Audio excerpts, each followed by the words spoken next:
Então, galera, como eu prometi não, né? Semana passada, eu consegui dar um jeito aqui nos bugs que o computador deu.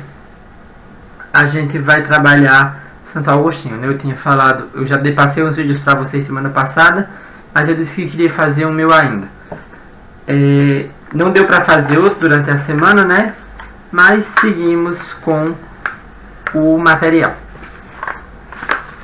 Quase tudo que eu vou tirar dessa aula de hoje eu tirei daqui, não sei se dá pra ver, dá sim, que é uma xerox que eu tenho no tempo da faculdade. Eu fragmentei ela para não ficar espalhado muita coisa aqui em cima do que a gente estudou sobre Santo Agostinho. Eu já não lembrava muita coisa, mas algumas observações eu quero fazer com vocês e talvez pegue auxílio de leitura daqui. Então, o primeiro ponto que seria bom que a gente analisasse aí, o vídeo vai ser curto, é a origem aí dessa filosofia do Santo Agostinho, né? Ou do Agostinho, se você não preferir colocar alcunha religiosa e só filosófica, né? É que ele é um dos filósofos patrísticos, ou da filosofia patrística, que basicamente era uma filosofia cristã, criada pelos padres ou pensadores da Igreja Católica, que estavam ali tentando conciliar aí a religião e a razão e a fé, né? A razão e a fé, tentar conciliar, tentar fazer com que essa fé entrasse no rol aí do conhecimento, né? O Santo Agostinho ele era de uma família abastada, né? De família de comerciantes, uma família rica, mas uma família muito, muito religiosa, né? E a própria religiosidade dele transcendeu a da mãe dele, que era uma figura importante para ele no tocante à religião. Só que mesmo com essa religiosidade, ele era um homem de muitos, muitos questionamentos. Ele se perguntava muito sobre a fé e ele vivia em constante agonia, porque ele queria entender mais a religião e entender mais a existência, né?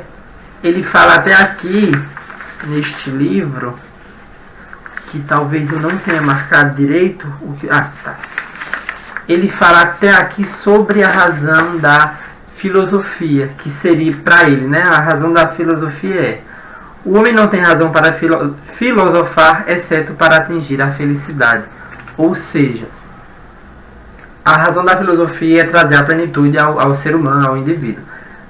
Com a filosofia do Agostinho, a gente vai ver que essa plenitude está na religião, está na fé, né? Outros já vão falar sobre outros temas, mas o Agostinho ele vai dizer que a felicidade do ser humano, do indivíduo, está na compreensão de Deus, na entrega da vida a Deus. Na formação dele, o Agostinho ele viu muito sobre o maniqueísmo, né?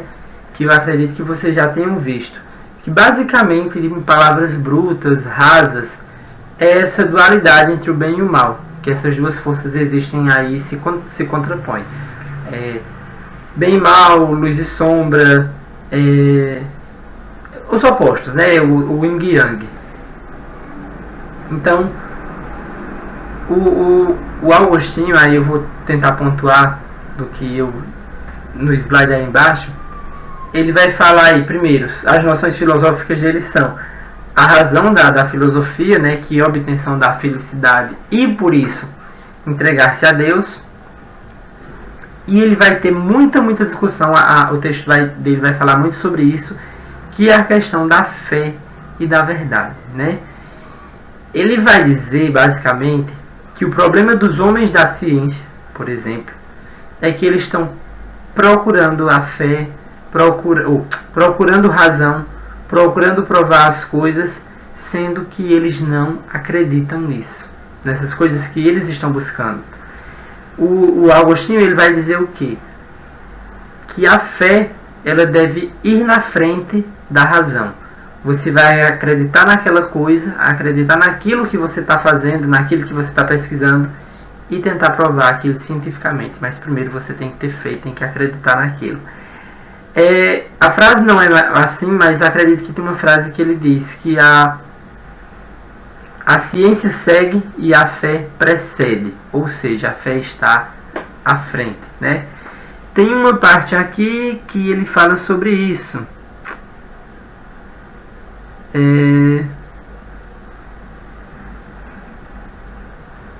Aqui. Agostinho propôs a atingir pela fé nas Escrituras o entendimento daquilo que elas ensinam, colocando a fé como via de acesso à verdade eterna. Mas, por outro lado, sustentou que a fé é precedida por um certo trabalho da razão. Ainda que as verdades da fé não sejam demonstráveis, isto é, passíveis de prova, é possível demonstrar acerto de se crer nelas, e essa tarefa cabe à razão. Por exemplo, e isso dá para entender um pouco da filosofia dele. Ele vai dizer que ele vai atingir essa verdade eterna através da fé, né? Mas que essa fé ela tem que vir, é como se ele, para dar fundamentação ao que ele está falando, com a razão, né? Então ele vai dizer também, vai falar sobre o corpo e a alma. E nisso é interessante que vocês vejam que ele se inspira muito em Platão, né? Aqueles filósofos aí clássicos. Que eu também não vou falar sobre isso porque eu acredito que vocês já tenham estudado em filosofia, né? Que ele vai falar aí sobre as diferenciações do corpo e da alma. Ele vai dizer no texto dele que o corpo ele está sujeito há muitas distrações, há muitos problemas que o entorno pode oferecer, mas que eles não devem afetar o espírito, até porque ele vai dizer que a alma ela é superior, ela é transcendente, ela é eterna, né?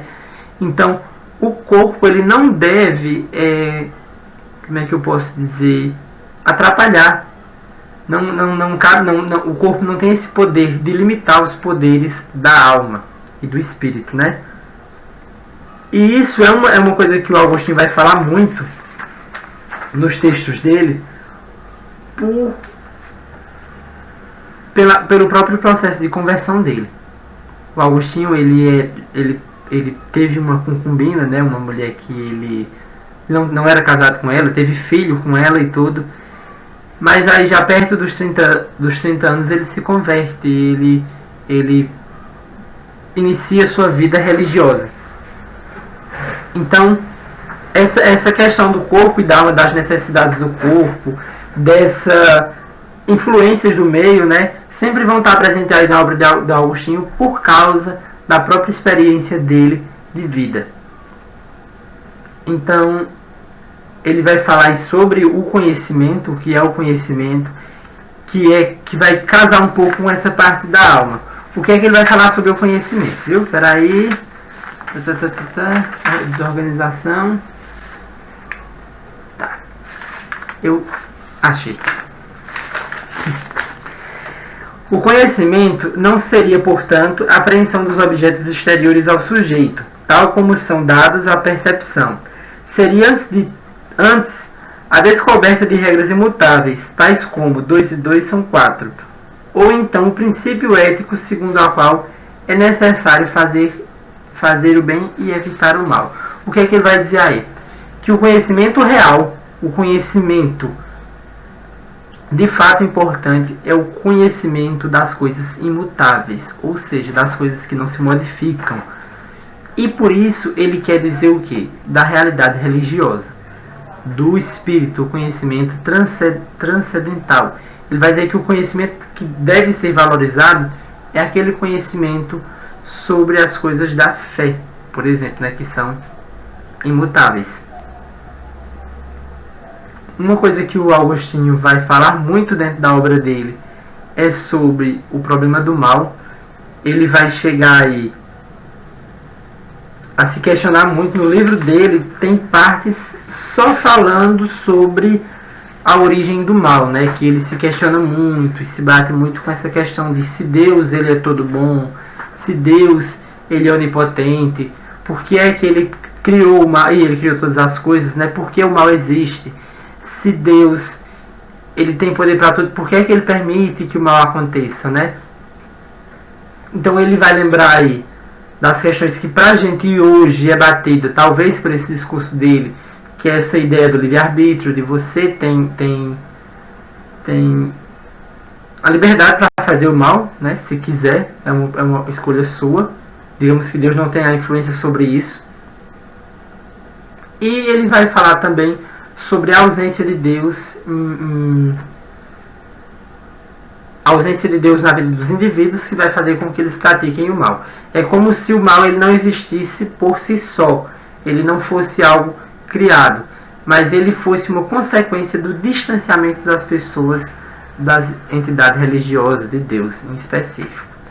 Então, talvez isso seja um tema batido, a gente já tinha passado vídeo de WhatsApp com esse tipo de mensagem, esse tipo de coisa, mas é uma coisa aí bem discutida e desenvolvida pelo Agostinho.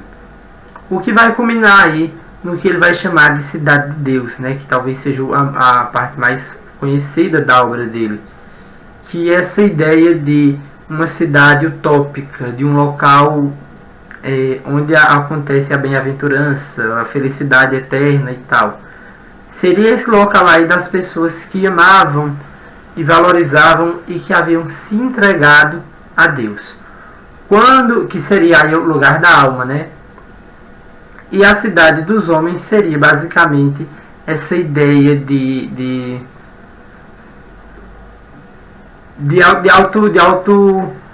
autovalorização, de amor próprio, de ser apegado às coisas materiais, né? Que é um discurso religioso que a gente também já conhece, mas muito bem desenvolvido pelo Santo Agostinho. Então por hoje é isso, vão lá no sala de aula e até!